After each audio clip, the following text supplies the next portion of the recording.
Hello, dear students. Today we shall be talking about numericals of Planck quantum theory. The formula that has been used in Planck's quantum theory for numerical is E is equal to h nu.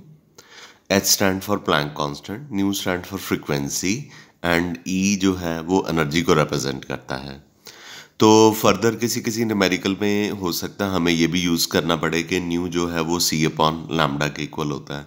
तो सी जो है electromagnetic waves के लिए use किया जाता है और इनकी वेलोसिटी जो है 3 × 10⁸ मीटर पर सेकेंड या 3 × 10⁻10 सेंटीमीटर पर सेकेंड भी यूज़ कर सकते हैं.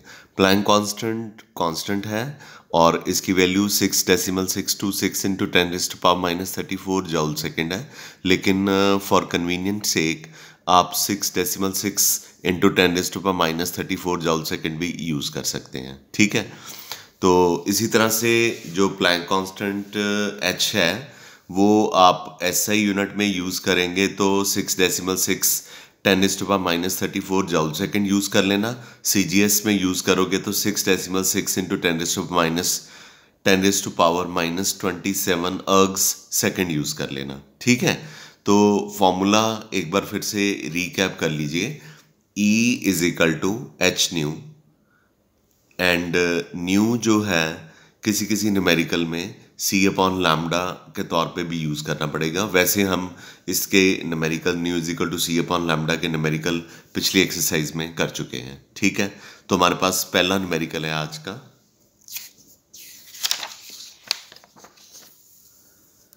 इस न्यूमेरिकल में स्टेटमेंट में कहा गया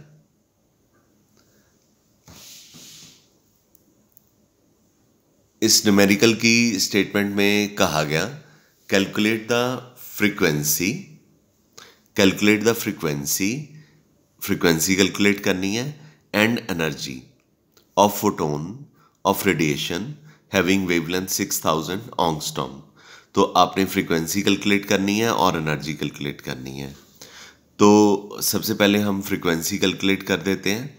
तो फ्रीक्वेंसी न्यू होती है, ये किसके इक्वल है? सी अपॉन लैम्डा के इक्वल है. तो क्या लैम्डा हमारे पास है? हाँ जी. न्यूमेरिकल की स्टेटमेंट में लैम्डा हमें गिवन है 6000 ऑंगस्ट्रॉम. तो आपने इसको मीटर में कन्वर्ट कर लेना है क्योंकि आप वेलोसिटी मीटर में लेने जा रहे हो. तो न्यू जो है सी अपॉन लैम्डा है. सी की वैल्यू यहाँ पुट कीजिए 3 × 10⁸ मीटर पर सेकेंड और लैम्डा 6000 × 10⁻⁻10 मीटर. तो आपका न्यू निकल आएगा 5 × 10⁻14 पर सेकेंड. क्योंकि ये मीटर है, ये कट गया तो आपके पास जो न्यू है 5 × 10⁻14 पर सेकेंड आ गया. अब आपने एनर्जी कैलकुलेट करनी है. एनर्जी जो है एच न्यू के इक्वल है.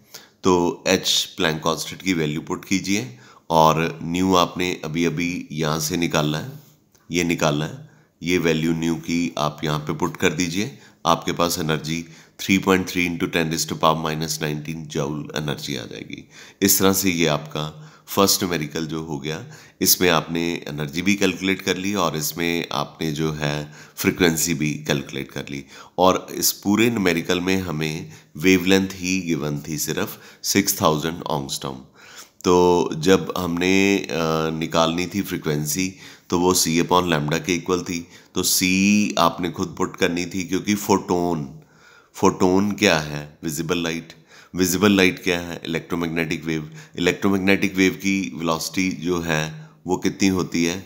3 × 10⁸ मीटर पर सेकेंड. ठीक है. और जब आपने एनर्जी कैलकुलेट करनी थी उसमें भी E is equal to H nu था. तो H प्लैंक कांस्टेंट था, इसकी वैल्यू आपने पुट करनी थी अपने आप, कांस्टेंट की वैल्यू. वैसे न्यूमेरिकल्स में कांस्टेंट की वैल्यूज़ दी होती हैं. कभी कभार होता है कि ना दी हो, लेकिन जब आप न्यूमेरिकल प्रैक्टिस करते रहते हैं तो आपको H की value 6.6 × 10⁻34 joule second automatically learn हो ही जाती है. ठीक है बच्चे. तो ये हमारा पहला न्यूमेरिकल था. अब हम दूसरा न्यूमेरिकल करते हैं.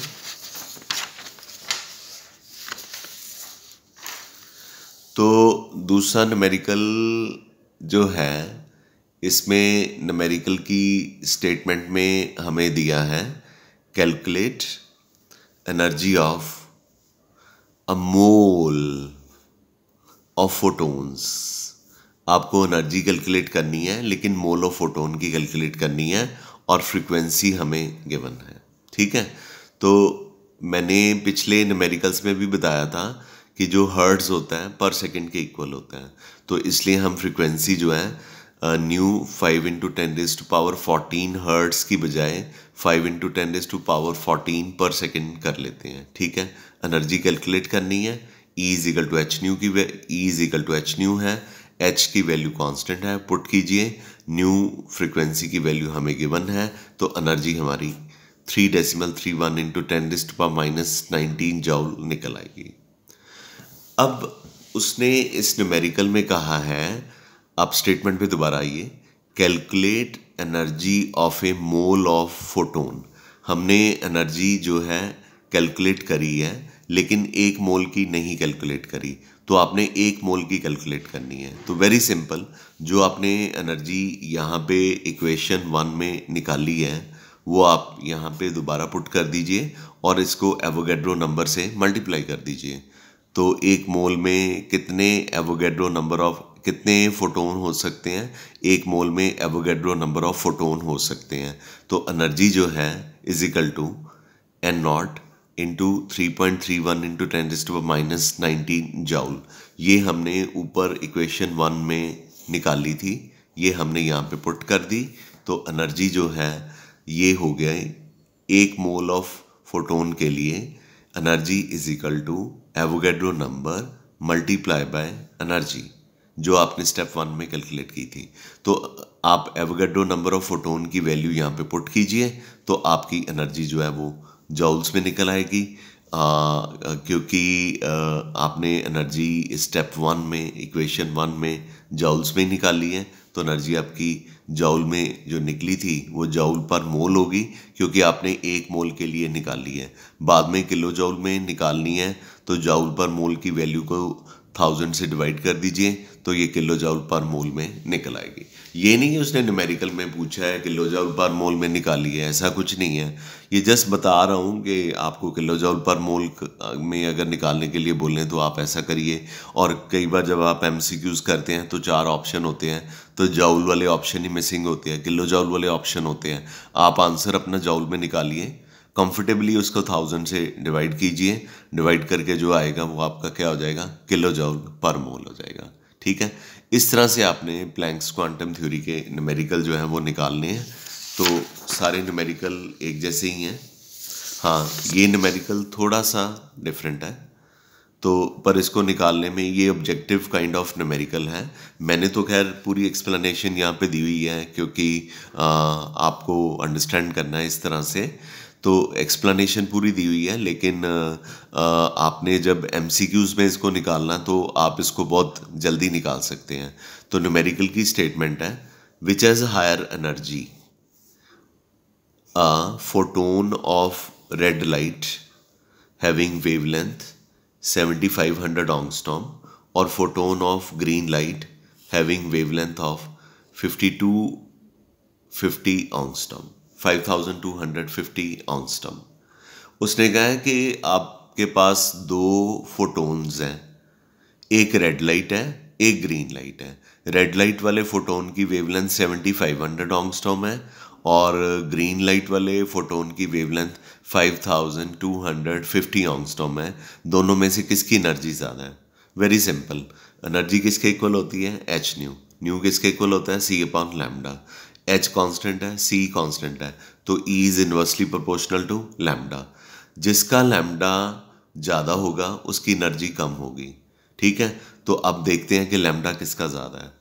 ये रेड लाइट वाले का लैम्डा जो है 7500 ऑंगस्ट्रॉम है, तो इसका मतलब कि रेड लाइट की एनर्जी कम होगी। ठीक है, ग्रीन लाइट वाले का लैम्डा जो है 5250 ऑंगस्ट्रॉम है, यानी 5250 ऑंगस्ट्रॉम है, कम है। तो ये अगर लैम्डा कम होगा तो एनर्जी ज़्यादा होगी।